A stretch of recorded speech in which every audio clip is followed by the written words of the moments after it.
are Locked On Seahawks, your daily Seattle Seahawks podcast. Part of the Locked On Podcast Network, your team every day.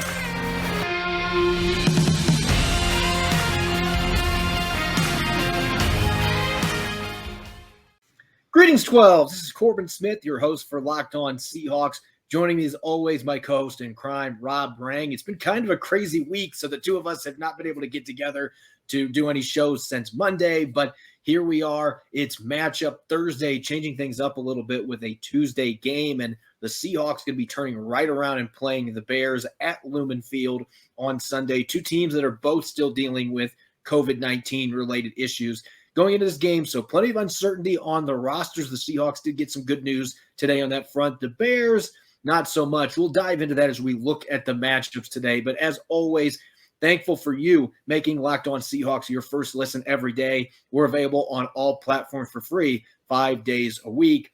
This episode is sponsored by Stance Apparel. Stance believes that the perfect fit matters more than fitting in. Enjoy the color and comfort of a life less ordinary with Stance. Now for your lead story here on Locked On Seahawks. So I'm just going to be upfront with our listeners. None of these scenarios are going to happen. There's like a 1 in a million chance that any of these are going to play out. But Rob and I have made the promise to you, the listener, that as long as the Seahawks are alive mathematically in the playoff race, we are going to continue to look at the possibilities. And even after losing to the Rams on Tuesday, the Seahawks still have a 0.1% chance of making the postseason. Not much of an opportunity there, but they have not been mathematically eliminated. I guess if you're somebody that's tired of this playoff talk, the good news is, Rob, that there are some pretty easy scenarios to get the Seahawks removed from the hunt in Week 16. Yeah, I think that is, as you just mentioned, Corbin, is obviously the vastly more likely outcome here. But, it's kind of appropriate that here we are during Christmas week. And by the way, a Merry Christmas to you and yours, Corbin, and to all of our listeners out there. Happy holidays to everybody. But it's kind of appropriate during this holiday time that it makes me think of the Lloyd Christmas line from Dumb and Dumber. So you're saying there's a chance. And that's the thing is that, again, it bears repeating that it's a very limited chance at that. Obviously, most importantly, Seattle has to win out. But at the same time, there are still some possibilities if for Seattle to be able to make the playoffs. But again, let's kind of go over through the more likely scenarios that Seattle would be eliminated, of course, if they lose this weekend to the Chicago Bears. Also, if either San Francisco or the Minnesota Vikings win, San Francisco or the Eagles win, San Francisco and the Vikings and Philadelphia wins. So any of those are scenarios, basically, and it doesn't matter what Seattle does at this point. They just put themselves too far behind the 8 ball with the clock about ready to strike midnight. Yeah, this last loss really was killer because if they would have beat the Rams, they would have had like a 7% chance of making the playoffs, which is dramatically different than 0.1%. At least it keeps you within striking distance. This feels like this is beyond that life support threshold. That is where the Seahawks are at now, barely clinging onto a thread. And as you mentioned, if they lose, that's the 10th loss. They're done. They're not making the postseason. No possible way for them to get in with a 7-10 record. If San Francisco and Minnesota both win this weekend, they're done. If San Francisco and Philadelphia both win, they're done. If Minnesota and Philadelphia both win, they're done. If that sounds like there's a lot of possibilities, that's because there are a lot of possibilities. And it goes back to those tiebreakers the Seahawks simply do not have. The only opponent that they have a tiebreaker over is the San Francisco 49ers. And the 49ers right now are 8-6. So the Seahawks would need the 49ers to lose each of their last 3 games. And 2 of those games, there's a chance. Tennessee is going to be healthier this week in their Thursday night matchup tonight. So they could lose that game. They play the Rams in week 18 to close out the season. The Rams could be playing for the division championship that game. So there could be a lot on the line for them. But they play the Texans next week. That is a game that I see no way the 49ers are going to lose. So asking them to lose all 3 games remaining in their schedule seems very, very unlikely. The only other way the Seahawks are going to get in, they need the Saints, the Eagles, and the Vikings to all lose all 3 of their games remaining on the schedule. Now, the Saints are getting hit hard with a COVID-19 outbreak as of today, they've lost most of their quarterbacks. So maybe they lose to the Dolphins this weekend, and then you get 2 divisional games against the Falcons and the Panthers. Those are 2 games that the Saints could definitely lose just because division games are different. They're much tougher, familiar opponents. Even with those 2 teams being out of the hunt for the most part, those could be tough games. But Vikings, they've got an easy game with the Bears at the end of the season. It just seems really unlikely they're going to lose 3 straight games. And then your other team, the Eagles, they've got the Giants on their schedule. And the Giants aren't missing their quarterback. The Giants are 4-10. They're terrible. It just seems very unlikely that any of those 3 teams is going to lose out, let alone all 3 of them. But that's where we're at. The Seahawks need that to happen, or they need the 49ers to fall apart and hope that the Washington football team finishes with 7 or fewer wins.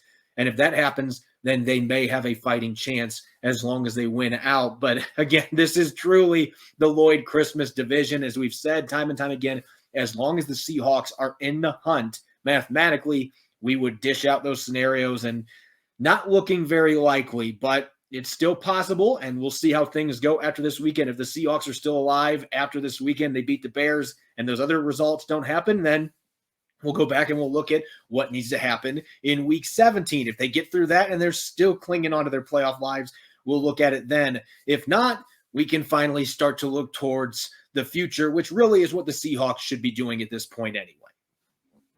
You know, that's one of the biggest reasons why I'm going to be going to this game, Corbin. I mean, I haven't gone to an NFL or to a Seahawks regular season game all season long. I basically had seen all I needed to see in the preseason. Went there early on and saw a team that had some talent, but at the same time had bigger areas of concern than I anticipated. And so the first time in probably, 20, 25, 30 years, did not go to a game. But because I do feel that it's much, much, much more likely that Seattle is going to be spending the offseason this year watching teams on television rather than actually participating, then let's get the evaluation started at this point. And so that's the reason why I want to attend this game, because I want to see what the Seahawks are going to be looking to do. How many of their young players look like they're going to be building blocks of the future, and how many of those young players are basically just guys who are filling in right now. And then on the flip side, of course, you have the Chicago Bears, who have already made that a bold, aggressive move to get themselves a new young quarterback. They are basically in a roster rebuild with a head coach who is, feeling some heat right now, general manager as well. So I think that it's an interesting kind of comparison between the 2 franchises that, would like to think that they're both on the precipice of bouncing into much bigger things in 2022. But at the same time, I don't know that that's actually what's going to happen. And so to me, this is a fascinating matchup. Yeah, there's a lot at stake for different reasons than the playoffs right now. I mean, Matt Nagy is coaching for his job. I think his job's probably already been lost anyway with the Bears being 4-10. Going to have him coach out the season, and then he will get his walking papers. They've got a good young quarterback to build around in Justin Fields, who may or may not play this weekend. Bears are dealing with some major quarterback uncertainty going into this game because he's dealing with an ankle injury. Andy Dalton just came off the COVID list. So it's like the rest of their roster and a lot of rosters around the league. It really is a war of attrition right now with these rosters, and the COVID is taking it to another level. We're going to get to our matchups here for Matchup Thursday, looking at the Seahawks on offense against the Bears on defense here in a moment. But let's talk Super Bowl 56. We know the Seahawks are not going to be playing in that game, but it's coming up less than 100 days away at SoFi Stadium. And On Location, the official hospitality partner of the NFL, is the only place to score a once-in-a-lifetime Super Bowl ticket and experience package. Select your exact seats and choose from elite experiences featuring an exclusive pregame celebration with NFL legends, 5-star LA hotels, and food by the great Wolfgang Puck. Visit onlocationexp.com/SB56 for more information, or search Super Bowl On Location. That's onlocationexp.com/SB56 or search Super Bowl On Location. Normally we reserve our matchup show for Wednesday, but our schedule got thrown off just like everybody associated with the Seattle Seahawks this week, with them having their game moved from Sunday to Tuesday through a real wrench midweek right before Christmas as well. So it's Matchup Thursday. You got to be willing to audible on the fly when you're doing a football podcast. And so, Rob, let's look Seahawks on offense against the Bears on defense. And it wasn't that long ago that the Bears had a top 3, top 5 defense. They've still got some solid players on that side of the ball, but this group has been ravaged by injuries. They've been ravaged now by COVID, Akeem Hicks being the latest added to the COVID list. unlikely he's going to be available now on Sunday, one of their best players. So 2 top guys in their defensive line that will not most likely be playing in this game. We know Khalil Mack won't be, but this is still a group that's got some talent up front, and I think we have to start looking at matchups here. Jake Kieran, Dwayne Brown going against the edge rushers, and Robert Quinn is the one that jumps out. And, oh, by the way, an old friend, Bruce Irvin, that latched on with the Bears late in the season, and he's been getting some snaps as well. Yeah, I think that's a great matchup to kind of start off with. I mean, obviously, you have to be able to protect the quarterback, and that's where Chicago has been special this year is Robert Quinn coming off the edge. And, Seahawks fans are going to remember Robert Quinn, of course, with the Los Angeles Rams, or back then in the old days, the St. Louis Rams when Quinn first began his career. Just a really effective edge rusher, has been that for a long, long time, ever since that they drafted him out of North Carolina years ago. 16 sacks, I believe he has so far this season. I mean, that's roughly 3 times what Seattle's leading pass rusher Darrell Taylor has at this point. So it just kind of puts in perspective how effective that Quinn has been, even without Khalil Mack for much of the season. And as you mentioned, the same thing with Akeem Hicks now on the COVID list. Then it's been a little bit of a one-man show for the Chicago Bears. Travis Gibson's a talent. He's a young player, still kind of working out the rough spots. And Bruce Irvin, as you mentioned, former Seahawk, that does contribute occasionally. But it's a one-man show here for Seattle. They're going to have to be able to slow down Robert Quinn. Minnesota Vikings were unable to do that consistently a week ago, and that's one of the reasons why Chicago was able to stick in that football game despite the disparity in talent. To me, it's going to be interesting to see whether it be the veteran Dwayne Brown, whether it be Jake Curhan at the right tackle position. Either way, I think they're both going to get their fair share of matchups against Quinn, and he has been one of the most dominant edge rushers in all of the NFL. So that in itself is an opportunity to evaluate. Yeah, and Quinn's just been so good when he's been against the Seahawks in the past, and when he was teaming up with Aaron Donald there for a few years and some of the other players that they've had. So Russell Wilson knows Robert Quinn very well, and hopefully he's not going to know him much better after this game. Hopefully the tackles can keep him away. But again, as you mentioned, he really caused problems for the Minnesota Vikings. He's a player that's certainly one to keep an eye on. Now, I want to look at the running game because we've seen Seattle the last couple of weeks. Even on Tuesday night, they were running the ball effectively, but 3 for 11 on third down again. You can't advance the ball. You can't sustain drives. You can't get enough carries. And they only had 19 carries by their running backs. Rashad Penny had some nice carries. DJ Dallas, best game he's had as a pro, at least running the football. And so you'd like to see those two get involved again in this one against the Bears, especially considering the injuries they've got up front. But they have 2 really good linebackers, most notably Roquan Smith, one of my favorite middle linebackers in the league, somebody that I think gets overlooked a little bit, even though he's a top 10 pick a few years back coming out of Georgia. The Bears just haven't been as good on defense, and they haven't been, competitive for the most part 2 of the last 3 years. So he's kind of slipped out of the national limelight a little bit, but this is a guy that's a real good football player, 140 tackles, 3 sacks. So he's a guy that will blitz frequently for the Bears, especially with the injuries they've got with their pass rushers. So I would expect they're going to be aggressive bringing him in this football game to try to turn up the heat through the interior on Russell Wilson. And obviously a guy that can rack up tackles in bunches, among the league leaders in that category. Really good sideline to sideline athlete. And then they've also got Alec Ogletree, who at this point is just your established veteran, a guy that can go out and do a quality job, not a superstar, has never been a star in this league, but another former Ram the Seahawks know really well that had some good games against them in the past. And again, he brings that experience, that seasoned veteran to a team that has lost a lot of their veterans to injury and COVID. And so those 2 guys are going to be critical trying to slow down Seattle's run game. And the Seahawks, when they get their running backs to second level, they're going to have to find ways to break tackles going against those linebackers. So I think that's one of the more enticing matchups going into this game. I 100% agree with you. It's my most exciting, the matchup I'm most excited to see. I guess I should say. When I think about the Chicago Bears, I mean, just historically, you think about middle linebackers. I mean, whether it be Dick Butkus, Mike Singletary, Brian Urlacher. You mentioned the talented former Butkus Award winner Roquan Smith. I think he was drafted number 9 overall a couple of years ago. He's been everything that the Chicago Bears thought that he would be.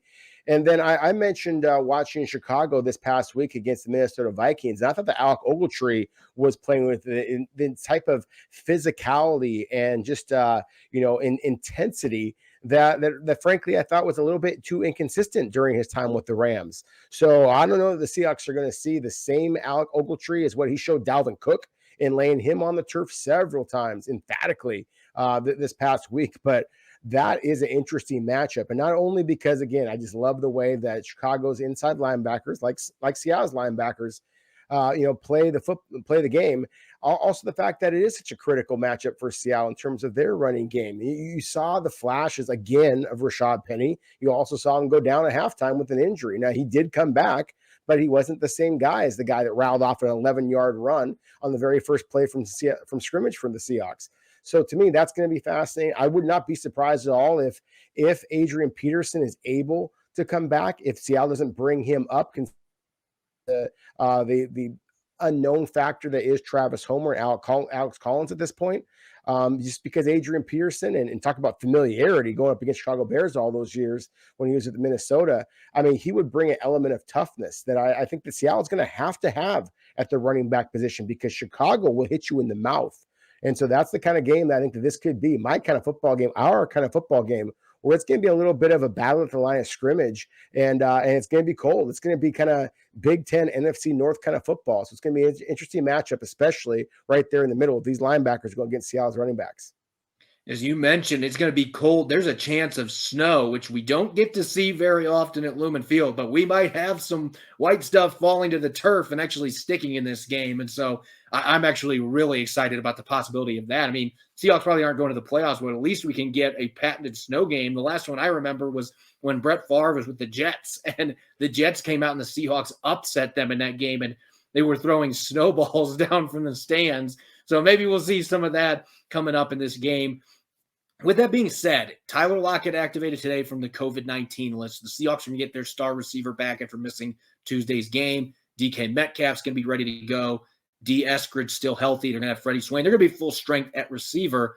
The Bears may not have Jalen Johnson, their top corner, back yet. He is on the COVID-19 list, still has not been activated, a few days to make that happen, but he has not been activated yet. And this is a secondary. They've got some talent at the safety positions, but it feels like the corner position right now, especially with a 6th-round pick and Thomas Graham that played a lot of snaps last week and actually looked pretty good, but there's not a lot of experience on the outside. You would think that this would be a major advantage for the Seahawks receivers, as long as the weather isn't impacting the passing game too much, that those guys should be able to hold their own against whatever the Bears are going to be rolling out at the cornerback spots. And you got to hope Russell Wilson's able to get the ball to him this week after struggling to do so on Tuesday night. Yeah, as I mentioned before, Corbin, I think that these are two teams who have an awful lot of similarities. And same thing here with the relative inexperience of the cornerback position that Chicago has. As you mentioned, they've got some talent there. I mean, some early round draft picks and guys who have flashed.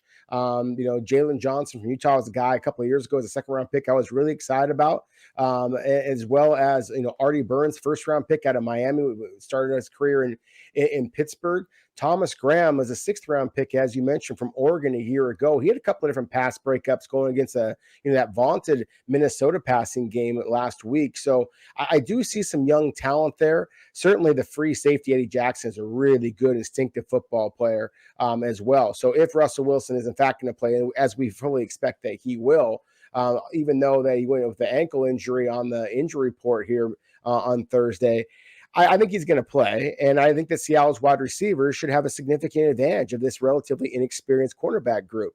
There's obviously some plays that Russell Wilson admitted himself that he regretted that he wasn't able to get that long touchdown throw to DK Metcalf a week ago. I think there's going to be opportunities to get some of those big plays in this game, especially, again, if Seattle is able to establish the running game and be able to suck those safeties up a little bit for some deep over-the-top shots. And that's the thing, is I really think that when it's all said and done, Chicago's corners, I don't think can run with Seattle's receivers. And so that might make, some huge opportunities for Seattle down the field. This holiday season, grab the protein bar that tastes like a candy bar, even better than a candy bar. Built Bar, filled with so much holiday goodness, rich with decadent flavor, covered in chocolate. but amazingly low in calories, sugar, net carbs, and fat, and high in protein. You get the best of both worlds, delicious and healthy, a ton of great flavors to choose from. You're going to have a really hard time picking which one you want, whether it's raspberry, mint brownie, cookies and cream, my personal favorite, peanut butter brownie. Because it's the season of peace and love, don't bring your favorite Built Bar flavor at family parties. I learned this lesson earlier this week. People are so passionate about their favorite flavor, they'll fight for it, and things could get out of hand. Are you friends with Santa? Well, tell Santa to throw a few Built Bars in the stocking. With so many great flavors, they'd make anyone's Christmas morning a happy one. Want to cozy up with something warm? Here's a holiday secret. Dip your Built Bar into a piping hot cup of cocoa. Let it melt a little and give your beverage a bit of that Built Bar flavor. Plus, you'll have a nice melty Built Bar to go with it. Be sure to have a couple napkins on hand. Go to Built.com and use the promo code LOCK15 this holiday season, and you'll get 15% off your order. That's Built.com and using the promo code LOCK15 for 15% off. Continuing our Matchup Thursday special here on Locked On Seahawks, I'm your host, Corbin Smith, joined as always by Rob Rang. Let's switch gears. We just looked at the Seahawks on offense going up against the Bears defense. Now we get to look at the Bears on offense going against a Seahawks defense that continues to play well despite the fact that it hasn't been good enough to win games. Holding the Rams to really 17 points on Tuesday night was an impressive accomplishment. They've been doing it for most of the season after a rough start, really playing well on defense. And this is a Bears offense that's been one of the worst in the NFL. They've been playing quarterback roulette. They started the year with Andy Dalton, then Justin Fields got his chance. Fields gets banged up. Andy Dalton's back in the lineup. We don't know which one of those guys is going to be starting this weekend. Fields did not practice on Thursday. Andy Dalton just came off the COVID list. They've got Nick Foles still available. I mean, it's anyone's guess who's going to be playing quarterback. So probably will avoid talking QBs necessarily in matchups because we don't even know who's playing. But I think we got to start with the guys that they're going to be throwing to, Rob, because Allen Robinson, their number one receiver, he is on the COVID list. We don't know if he will be back for this football game, but even without him, they've got a few guys that have hurt the Seahawks playing for other teams. Damiere Byrd, who played for the Arizona Cardinals and the New England Patriots the last couple of years, had good games against the Seahawks playing for both teams. And he's a smaller, quicker, fast receiver that has had a few big games recently for the Bears. If Justin Fields back, he's been looking quite a bit for him. And they also have Darnell Mooney, another fast receiver that's made some big plays in recent weeks, catching passes from Justin Fields. So you would think Fields playing this game with his athleticism would be a bit more of a problem for the Seahawks defensively. They know what to expect from Andy Dalton, but regardless, there's some athletic receivers on the outside that have home run hitting capability for the Bears. Even though their offense hasn't been able to score a ton of points, they do have some intriguing weapons out there that Sidney Jones, bless Austin, if DJ Reed is back, they're going to have to deal with. Yeah, that's the thing, is that we just mentioned a whole bunch of names there. We just don't know if any of them are going to be able to play on the field. You know, I mean, Allen Robinson remains one of the league's better receivers, at least in my opinion. But, you know, he missed last week due to the COVID issues and has not been, activated so far this week. So if he is on the field for the Chicago Bears, then you got a guy who's 6'3", 220 pounds, can jump out of the gym. Those are kind of guys that can be a matchup against Seattle's smaller corners. As it stands right now, I do anticipate that Justin Fields is going to be starting for the Bears at the quarterback position. And I'm really intrigued by the growing rapport that he's developed with Mooney. They just have a little bit of a connection. You can see it again against Minnesota. The head coach, Matt Nagy, kind of talked about how cool it is to see these young players kind of staying after practice and really working on their games together. That's what you want to see from a young quarterback. And, that's, again, one of the reasons why I want to go to this football game. I'm excited about it because I do see a lot of real difference-making kind of talent in Justin Fields. His dual threat abilities as a runner and as a passer is what led me, I should say, to compare him to Russell Wilson. Now, he is not, let me repeat, Justin Fields is not the pocket passer that Russell Wilson is when he was entering the NFL. But at the same time, he does show just intriguing knack for spatial awareness, for physical, for his willingness to run the football, and his deep ball ability as well. He needs to improve in terms of a passer in the intermediate level, and certainly, and just in reading defenses, things like that. He's very raw, but same time, this is exciting young talent. And so I'm really curious to see. I think we could add the safeties in here at this point, because Quandre Diggs, and due respect to Quandre Diggs earning his Pro Bowl nod this week, I think it's going to be fascinating to see if it is, in fact, Justin Fields, if Quandre Diggs is able to fool the rookie and be able to get yet another interception on this spectacular season it has been for Quandre Diggs. Yeah, I thought about including Diggs in this matchup too, just because we've seen him feast on rookie quarterbacks in the past, and he's just so good at baiting quarterbacks. He even does it to established veterans. He did it to Matthew Stafford a couple of times this year. So this is a guy that has been making a lot of big plays, and this is a team, the Bears, they'll run a lot of those quick bubble screens, and they will get the ball out to their playmakers. Tackling is going to be imperative for those corners on the outside. It's a matchup definitely worth watching. Probably my favorite player on the Bears offense, and again, it's not going to surprise any of our listeners because I'm a running back guy, but David Montgomery missed a good chunk of the season. He's been back for a few weeks. He's a really solid player. And they also have a rookie in Khalil Herbert that's made some big plays for them as well. A little bit of a change of pace back. They don't have Tariq Cohen, who's been out all season, one of my favorite third down backs, kind of that scat back type. They haven't had him available due to injury, but you still got two really good running backs. And I was a little discouraged by the way the tackling was in the second half for the Seahawks on defense in general, but their linebackers, Bobby Wagner had 3 missed tackles on Tuesday night against the Rams. It was very uncharacteristic of him. It was one of his weaker games in quite some time. He's got to come out and he's got to be his normal self. 54 has got to be able to make plays near the line of scrimmage.